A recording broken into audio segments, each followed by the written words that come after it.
আজকের বাজেটে কিন্তু কৃষকদের জন্য একটি নতুন প্রকল্প শুরু করেছে। মহিলাদের জন্য কিন্তু নতুন খুশির খবর। এছাড়াও মধ্যবিত্তদের জন্যও কিন্তু খুশির খবর। তো সমস্ত কিছুই আপনারা এক এক করে জানতে পারবেন এই বাজেটে কি কি ঘোষণা করা হয়েছে। তো চলুন বন্ধুরা ভিডিওটাকে শুরু করা যাক। দেখুন এই বাজেটে কি বলা হয়েছে, বাজেটে তপশিলি জাতি উপজাতিভুক্ত মহিলাদের জন্য নয়া ঘোষণা করলেন কেন্দ্রের অর্থমন্ত্রী নির্মলা সীতারামন।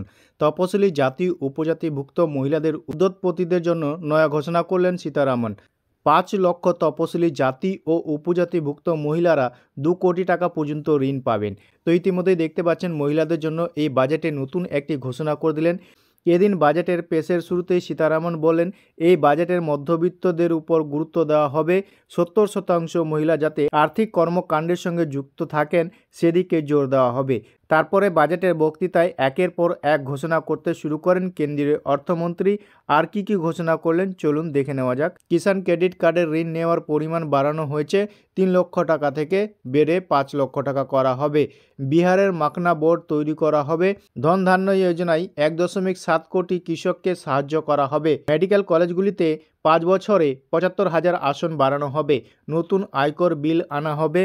অন্যদিকে আপডেট ট্যাক্স রিটার্নের ক্ষেত্রে বড় ঘোষণা করলেন কেন্দ্রীয় অর্থমন্ত্রী নির্মলা সীতারামন। শনিবার বাজেট পেশ করতে গিয়ে কেন্দ্রীয় অর্থমন্ত্রী জানান, আপডেটেড ট্যাক্স জমা দেওয়ার সময়সীমা ৪ বছর পর্যন্ত বাড়ানো হয়েছে। এতদিন এই সময়সীমা ছিল ২ বছর। দেশের প্রবীণ নাগরিকদের সুদের ছাড়ের ঘোষণা করেছেন সীতারামন। টিডিএসে প্রবীণ নাগরিকদের কর ছাড়ের পরিমাণ ৫০,০০০ টাকা থেকে ১ লক্ষ টাকা করা হয়েছে।